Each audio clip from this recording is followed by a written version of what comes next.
আউযুবিল্লাহি মিনাশ শাইতানির রাজিম বিসমিল্লাহির রহমানির রহিম। সম্মানিত দেশবাসী, আমি সিদ্দিক আলেমদার সিদ্দিকী বলছি।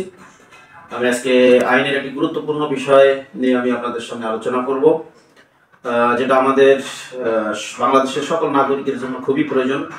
কারণ আমাদের বাংলাদেশি নাগরিকরা, পুরুষ মহিলা শিশু থেকে শুরু করে সবাই আমরা বাংলাদেশ থেকে বাইরে আমরা সফরে যাই, ভ্রমণে যাই, বিভিন্ন কাজের জন্য আমরা বিদেশে যাওয়া লাগে। এজন্য আমাদের পাসপোর্ট হলো প্রধান শর্ত। পাসপোর্ট সংক্রান্ত একটি বিষয় আমি আপনাদেরকে জানাবো। পাসপোর্ট জটিলতার কারণে অনেক সময় আমাদের বিদেশে খুব অতি প্রয়োজনীয় যাওয়াটা আমাদের অনেক সময় লেন্দি হয়ে যায়, পেন্ডিং হয়ে যায়। এজন্য যে কারণে আমরা মোটামুটি পাসপোর্টের জটিলতাটা, পাসপোর্ট পাওয়ার যে জটিলতাটা আছে সেই জটিলতাটা আমরা নিরসন করে খুব সহজে বিদেশে যেতে পারি। সেটার জন্য আমি আপনাদেরকে আইনগত কিছু বিষয় আমি আপনাদের সাথে শেয়ার করব। অনেক সময় দেখা যাচ্ছে যে ব্যক্তি পাসপোর্ট করতে দিয়েছেন তার বিরুদ্ধে একটা আপনার দেওয়ানি মামলা এবং ফৌজদারি মামলা থাকে। মামলা থাকলে পাসপোর্ট পাবে কিনা, সম্মানিত দেশবাসী আপনারা একটা জিনিস খেয়াল করবেন। অনেক সময় আপনারা পাসপোর্ট করতে অনেক সময় দালালদের খপ্পরে পড়েন। দালালদের খপ্পরে পড়ার কারণে দেখা যাচ্ছে যে আপনার নামে যদি মামলা থাকে, ফৌজদারি মামলা বা দেওয়ানি মামলা, অনেক সময় আপনাদেরকে অতিরিক্ত টাকা পয়সা তারা নিয়ে নেয় আপনাদের কাছ থেকে। কিন্তু আপনারা যদি আইনের বিষয়টা আপনারা জানেন, তাহলে দেখা যাচ্ছে আপনারা এই দালালের খপ্পরে পড়া থেকে বিরত থাকতে পারবেন।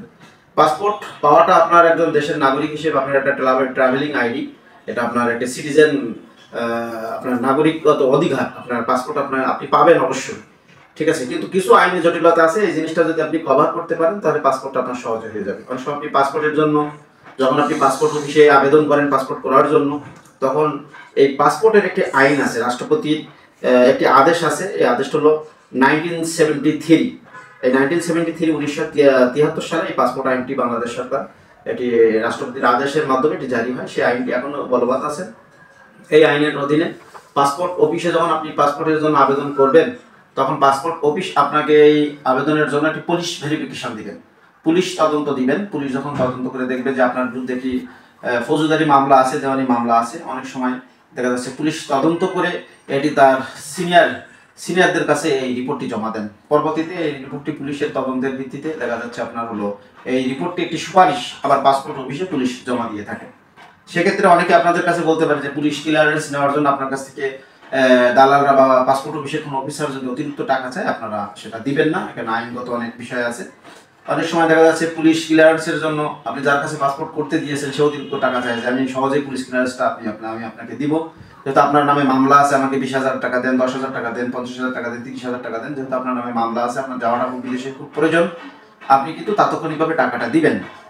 পুলিশ আপনার বিরুদ্ধে একটি তদন্ত করবেন। তদন্ত করে যদি ফৌজদারি মামলা বা দেওয়ানি মামলা আপনার বিরুদ্ধে থাকে, সেটি কিন্তু আপনার অবশ্যই এই মামলার কারণে যে আপনি বিদেশে যেতে পারবেন না, পাসপোর্ট আপনার হবে না, মোটেই কিন্তু এরকমটা না। হতাশা হওয়ার এবং নিরাশ হওয়ার কোনো কারণ আপনার নয়।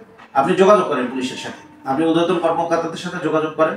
যদি পুলিশে এই জটিলতার কারণে আপনি পাসপোর্ট অফিস আপনাকে পাসপোর্ট না দেয়, তাহলে আপনি অবশ্যই হাইকোর্টে আপনি একটি রিট পিটিশন আপনি দাখিল করতে পারবেন, একটা আবেদন করতে পারবেন।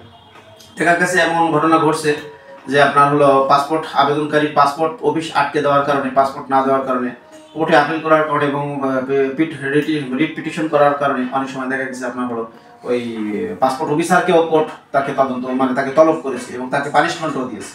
কারণ পাসপোর্ট পাওয়াটা আমাদের একটা সিটিজেনশিপ, একটা নাগরিক অধিকার। আমি পাসপোর্ট অবশ্যই আমাকে দিতে হবে। এজন্য আপনাকে মনে করেন যে আইনের ভিত্তিগুলো যদি আপনি জানতে পারেন, জটিলতা যেগুলো আছে সেগুলো আপনি সহজে কাটিয়ে উঠতে পারেন। অনেক সময় দেখা যায় যে পুলিশ ক্লিয়ারেন্সে আপনার মামলার তদন্তের বিষয়টা, আপনার মামলা আছে, সাজাপ্রাপ্ত আপনি আসামি, যার কারণে আপনার পাসপোর্ট অফিস পাসপোর্ট দিচ্ছে না। আপনি যোগাযোগ করেন, সুন্দরভাবে যোগাযোগ করলে আপনি হাইকোর্টে আপনি রিট পিটিশন করতে পারেন, আপনি দাবি জানাতে পারেন, আপনার সমস্যার কথাটা আপনি সেখানে বলতে পারেন। সমস্যার কথাটা যখন আপনার শুনবে কোর্ট, অবশ্যই আপনার পাসপোর্ট দেওয়ার জন্য অবশ্যই আপনি পাসপোর্ট অফিসকে নির্দেশ দিবেন। সম্মিলিত উপস্থিতি, এই জন্য দালাল এবং মিডিয়াদের খপ্পরে না পড়ে আপনারা আইনের বিষয়গুলো আপনারা ক্লিয়ার থাকবেন, জানবেন, খুব সহজে আপনার পাসপোর্টটা পেতে পারবেন। এজন্য আপনাকে অতিরিক্ত হতাশ হওয়ার এবং টেনশন করার দরকার নাই। আপনি পাসপোর্ট অফিসেও যোগাযোগ করবেন, পুলিশের সাথেও যোগাযোগ করবেন। যোগাযোগ করলে দেখবেন আপনি আপনার প্রয়োজনীয় কথাটা, আপনার সমস্যার কথাটা যখন বলবেন, তখন আপনি অবশ্যই পাসপোর্টটা পেয়ে যাবেন। কিন্তু আপনি দালালের খপ্পরে পড়ে আপনি অতিরিক্ত টাকা দিয়ে আপনি ক্ষতিগ্রস্ত হবেন না। আসসালামু আলাইকুম ওয়া রাহমাতুল্লাহি ওয়া বারাকাতুহু।